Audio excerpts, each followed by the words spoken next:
Welcome to my channel. I'm Scott, and if you want to catch my newest video, I post one every day. In this video, I am going to walk you through the process of valuing renewable energy stock by analyzing their financial statements and dissecting their financial ratios, so we can determine if it's a buy or a sell. Renewable Energy Group is a biodiesel production company with headquarters in Ames, Iowa. The company operates 13 biorefineries and a feedstock processing facility. It began in 1996 as the biodiesel division of West Central Cooperative, but split into its own entity in 2006. Here's an article about Jim Cramer interviewing the CEO of the company. The CEO explains their process. The company takes used cooking oils and turns them into high-quality, low-carbon fuels, and the result can be used in diesel engines without any modifications.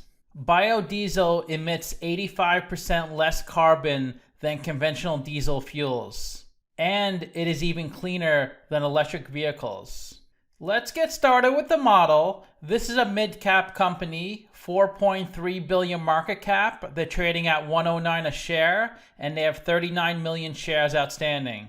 Let's look at the financials. The way you value a company is you estimate the free cash flows into the future, and then you discount those numbers back to today's value. That's what we're doing in this video. And free cash flow is cash flow from operations minus capital expenditures. The company has negative free cash flow in 2 of the 4 years. Net income is the profit and loss on the income statement. It's revenue minus expenses. And they have negative net income in 2017, positive in 2018, and then it grows each year after that. Revenue is a sales for the company, and that grows nicely from 2.2 billion to 2.6 billion. This is the company's income statement. The top line is the revenue, the sales.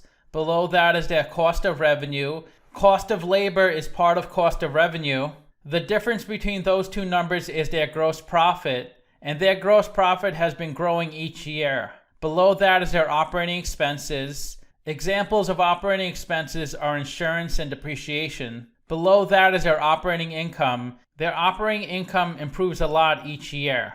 Below that is the interest they pay in their debt, and then there's other income and expenses. This is usually impairments or non-operational gains and losses. Below that is their pre-tax income, and then their taxes. The company reported $500 million of profit in the trailing 12 months. That seems to be their best ever. This is the company's statement of cash flows. The top line is operating cash flow. That's how much cash the company generates or loses from its operational business. Then you have capital expenditures, which are investments in property, plant, and equipment. Operating cash flow minus CapEx gives you your free cash flow. Their free cash flow is pretty bumpy. It was negative 52 million, then went way up to 319 million, then down to negative 89 million, then up to 121 million. In the past 4 years, the company has paid down a lot of debt. In 2018, they paid down 194 million of debt, and they only issued 16 million. In 2019, they paid down a little debt. They paid down about 60 million in the trailing 12 months. They do buy back stock, but the amount is pretty negligible. The most important part of any business is their operating cash flow. If you cannot generate positive operating cash flow, you don't have much of a business. Operating cash flow is net income converted to cash, because net income is your accounting profit and loss. It's not actual cash. And the way you calculate operating cash flow, you start with net income, then you have to add or subtract the non-cash items on the income statement.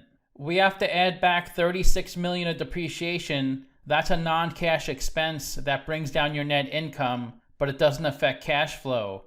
Then they had $20 million of asset impairments. An asset impairment is when you decrease the value of an asset on your balance sheet and pass through the loss onto your income statement.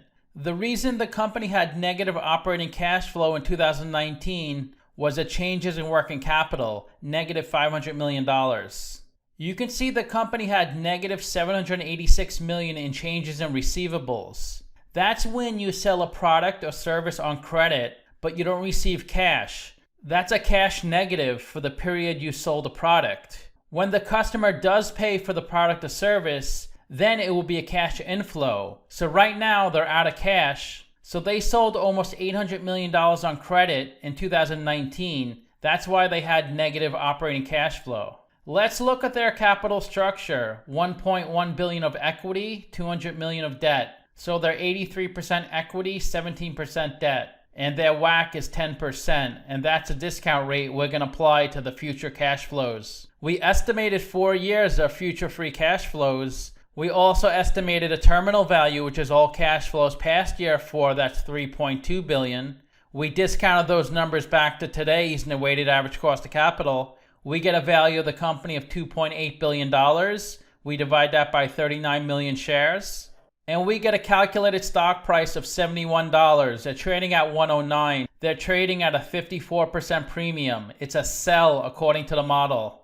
In September, I did a video of the company. I valued the stock at $51 while they were trading at $39. The stock has gone up a ton since then. It's up to 109. The reason the valuation was so low back then, their most recent free cash flow was a negative 89 million. Now they have more updated information and they're posting positive free cash flow currently, which makes a big difference. This is the stock price the last 5 years, and it was pretty flat for a while, but the price has been really driven up the past couple of months, mainly because of this clean energy and EV craze. The company has a beta of 1.02, so the stock moves with the market. The stock has gone up 270% in the past 52 weeks, much better than the S&P 500, which went up 17%. The 52-week low was 16, the high was 117. And the stock is trading well above its 50-day and 200-day moving average. About 1 million shares are traded each day on this stock, and of the 39 million shares outstanding, 38 million are on float. Most of the shares are held by institutions, and it has a pretty high short percentage. 16.5% of the shares on float are shorted. If you invested $10,000 into this company when it IPO'd in 2012, you would have over $100,000 today. The biggest shareholder is BlackRock at 19%, then Vanguard, Dimensional Fund, FMR, and State Street. Let's look at their financial ratios. The average PE in the market's 9, the median is 14. PE is stock price over earnings per share. To calculate earnings per share, that's net income over shares outstanding. They're at 8.6, so investors are paying $8.60 for $1 of earnings. That's a good price to earnings ratio. Price to sales is stock price over sales per share. They're at 1.6, also another really good ratio. Price to book is stock price over book value per share. They're at 3.8. Interest coverage ratio is EBIT over interest expense. They can cover their interest payments 50 times. ROE is net income over equity. They have a great ROE at 44%. Current ratio is current assets over current liabilities.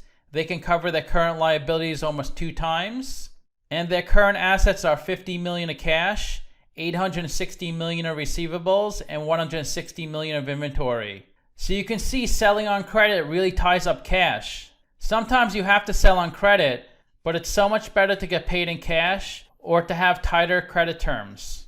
They do seem to be well capitalized, over 100 million of free cash flow, and they have over 500 million of working capital. So they have over $600 million of funding. The best way to look at ratios to compare them to similar companies, I've done videos on Nestle, PBF, Parkland, Phillips 66, Valero, and Valvoline, all in the same industry as REGI. And if REGI has a number in green, they're better than the average. If they have a number in red, they're worse than the average. They're doing really well in PE. They are worse than average in price to sales and price to book because this industry has really low averages.